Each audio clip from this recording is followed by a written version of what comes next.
Hey guys, I'm back, and today I'm going to be doing a new type of video that I haven't really done on my channel before, and that is kind of an anti-haul. I wanted to go through and see what's like new in makeup and talk about like my thought process when I am deciding not to purchase something. When I do kind of want to purchase something, it's usually a long process of like wanting the thing and then putting it on a wish list, thinking about it, going back in stores, swatching it, seeing if I still get that urge. And sometimes I'll do that like 4 or 5 or more times before I decide to purchase. Like, for example, that is exactly what I did when Twin Flames Multichrome Pigment by Danessa Myricks caught my eye. And this is beautiful. And I am 100% happy that I did purchase it.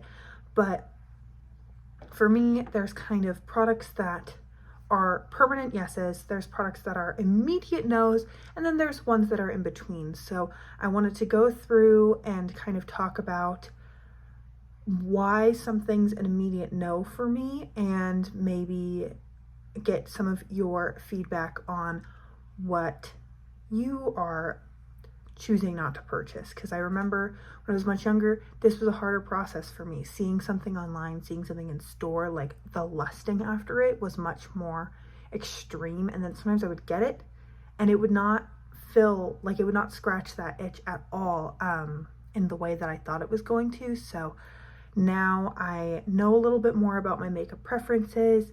I have more makeup than when I was in high school and things like that. And then also I'm a little bit more selective about what I choose to bring into my collection.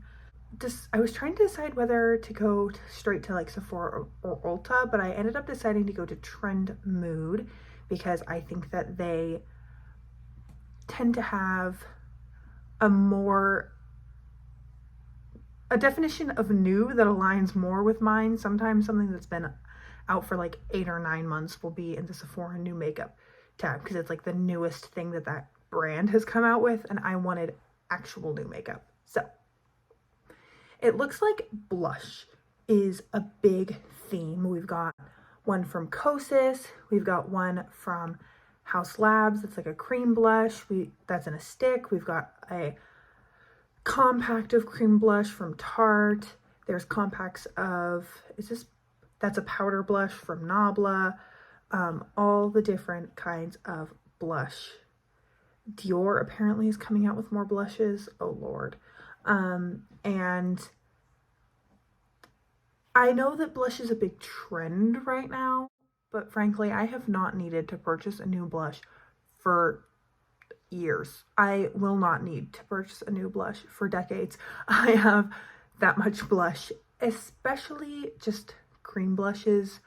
I don't think are necessarily the easiest. Like, I find a powder blush easier to apply than a cream blush. And so for me, these cream blushes don't really stick out to me. Kosas, I really like their concealer. That's all I've ever tried from the brand. I think if I was going to get something from them, it would not be a blush, especially one. It looks like it's in the same packaging as their powder, and those are big packages. So I don't think that that's really calling to me in any sort of way. And then Nabla has piqued my attention. A lot of their eyeshadow palettes have really beautiful color stories. But again, I just don't know. I know it's a big trend right now. But I feel a little bit like what happened in like 2015, 2016 with all of the highlighter crazes, and then 3 or 4 or 5 years later, people realize that they have like 40 highlighters and they don't even like that blinding highlighter on their skin now that it's not a trend. I think we're going to get a lot of that with blush after people go crazy buying all of these blushes that are coming out and trying all the shades, and then like once blush isn't a trend anymore and we've moved on to, I don't know, bold lips or something, people are gonna be like, oh, I actually don't like the look of like fluorescent purple blush on my skin. And some people do. I'm not saying that it's a bad thing. I just am curious how long this trend of releasing, all the brands releasing a cream, a liquid, and a powder blush is going to last. There's a new Wet n Wild skin tint, and from the pictures, it looks nice. My only qualm is I don't like things with that little dropper. First of all, it's messy. Second of all, there is a point of diminishing returns. There's a point where like the dropper doesn't touch the exact bottom of the container, and then you have to dump it out like a regular foundation bottle anyways. And yes, you get that a little bit with foundations that are in pumps, so I'm not saying that like that only droppers experience this, but it goes back to it's super messy, and not all products that are put in packaging like that belong in packaging like that. Exhibit A, this is way too thick to be in a dropper. It is a pain in the ass to get out, and honestly, the dropper alone is deterrent enough for me to not want to try this.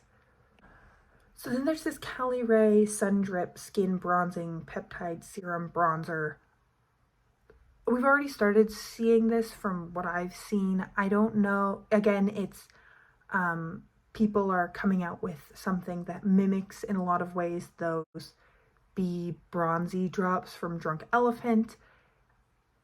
I don't know if this is for me. I don't like super glittery stuff to be mixed in with my foundation or spread all over my face, under or over my foundation. So I don't think this is for me. I think it looks cuter in theory or on camera when an influencer is promoting it to you than it does in real life. It's not what I want for myself. So all of these luminous bronzer drop serum goops are an immediate no for me. This makeup or by Mario came out with liquid bronzers, and then Say Beauty also came out with liquid bronzers. I have been really enjoying the concealer that I'm using kind of as a liquid bronzer in my Graveyard project pan. I'll link that project pan down below. I'm enjoying it a lot more than I thought I was going to. I thought I was going to kind of like have to force myself to use it, but I think it looks really nice. I guess I would be open to a liquid bronzer in the future. I just have a good chunk of my Tarte Park Avenue Princess bronzer. I have an entire Hoola bronzer. Like I have enough powder bronzer that I don't really need to add anything else to my collection.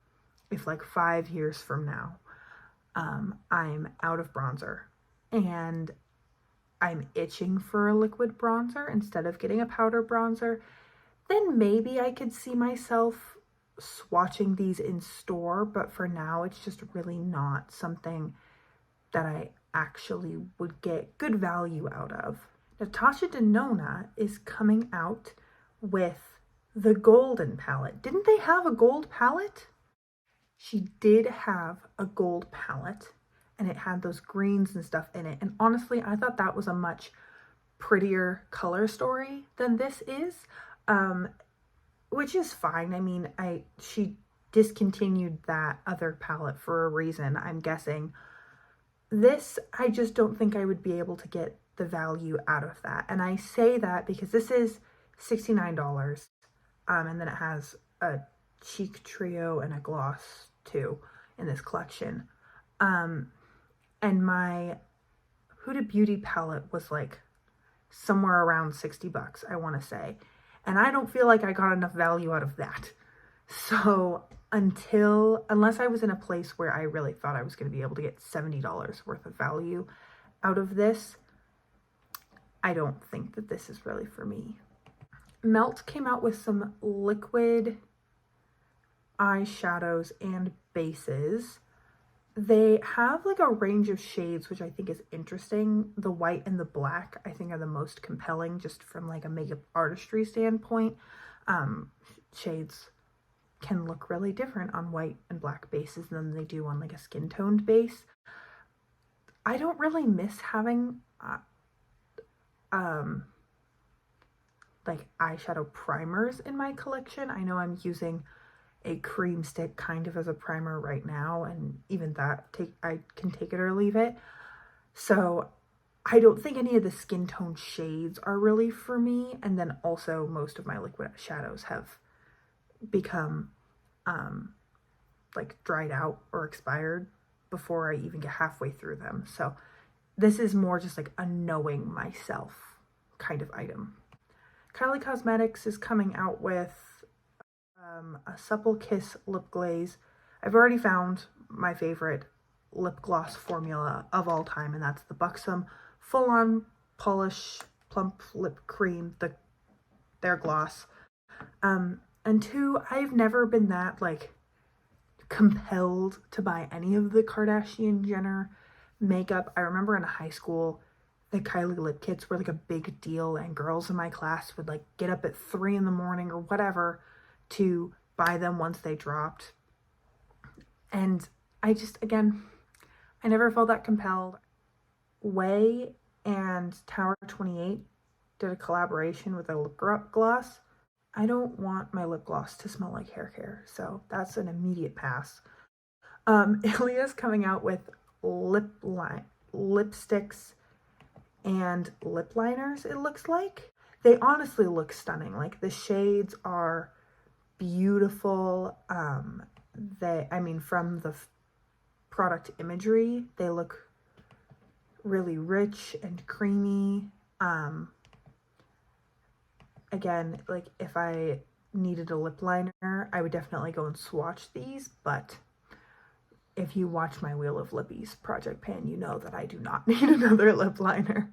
Cosmetics is coming out with a tinted lip serum.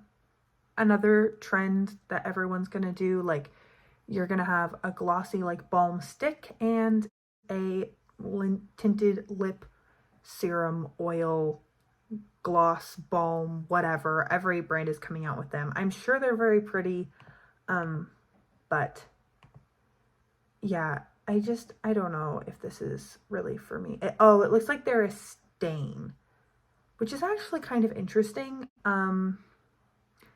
That's something that I would want to swatch, because I think it depends a little bit on how it actually like applies and wears. Is it goopy? Is it all of these things? Is it runny? Will it get everywhere? Because if it stains and it's like drippy and gets everywhere and like a serumy thin consistency, that seems like a mess.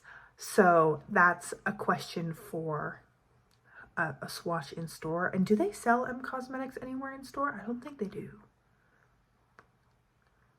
Maybe we just have to wait for like a non-sponsored review of these things. Again, Tarte's coming out with their Maracuja Juicy Plumping Lip Oil. I'm not a huge tinted lip balm person.